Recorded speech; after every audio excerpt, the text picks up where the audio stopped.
Brilliance Audio presents The Good Lie by A.R. Torre, performed by Susan Dallion.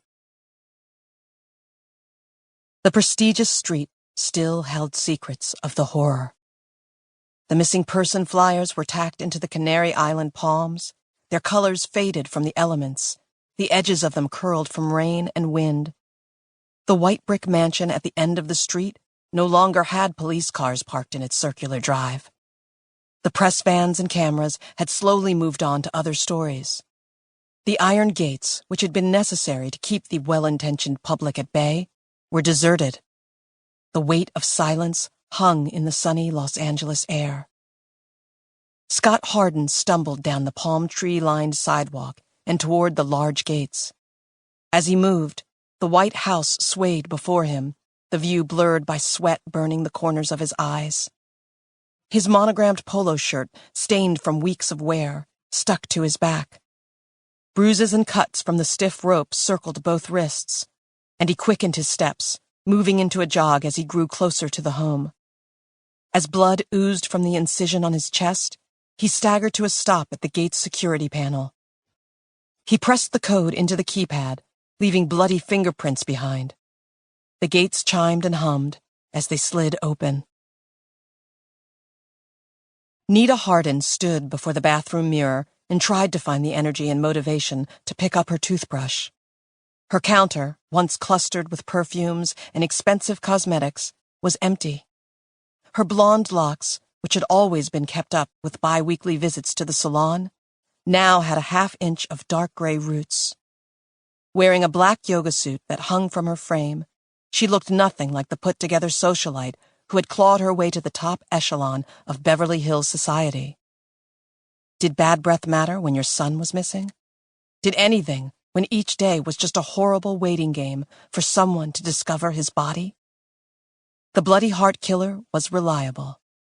He kidnapped handsome and popular teenage boys like her Scott.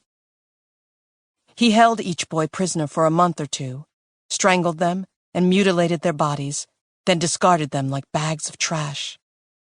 There had been 6 boys before Scott, 6 naked bodies found, a heart carved into their chests. It had been almost 7 weeks since Scott had disappeared. Any day, his body would show up, and she would be called to the morgue to identify her son. The tones of their security system chimed, and she looked up from her toothbrush, listening as it played one of the custom sounds of the front gates. When they built the home, each of them had picked a unique gate code and notification sound. Every time she pulled her Jaguar up to the gates and used her remote or personal code, the gentle tinkling of bells would sound. Her husband's was the UCLA fight song. Scott's was a simple trill. Her toothbrush clattered into the sink as Scott's personal chimes sounded through the large bathroom. A fresh pang of raw emotion ripped through her heart, and she let out a painful cry at the familiar ring, one she had taken for granted for years, one that instantly brought to mind Scott's big grin. He always came bounding in with his backpack slung over one shoulder, beelining for something to eat. She moved to the large window at the end of the bathroom and peered down at the front yard, expecting to see one of his friends' cars or the van of their cleaning crew or landscapers, any of whom Scott might have given his code to. No vehicle appeared through the foliage, and she cupped her hand to the glass and tried to see down to the entrance gates. A figure moved stiffly down the center of their crushed shell drive, one leg dragging a bit and drawing a long line behind him. Her breath caught painfully in her throat at the familiar gray polo, identical to the dozens that still hung in Scott's closet. His face wasn't visible, his attention forward, but she knew that build instantly. Whirling, she tripped over a copper-clawed foot of the tub and fell to her knee. Hiccuping out a sob of emotion and pain, she bolted to her feet and through the arched opening that led to their bedroom.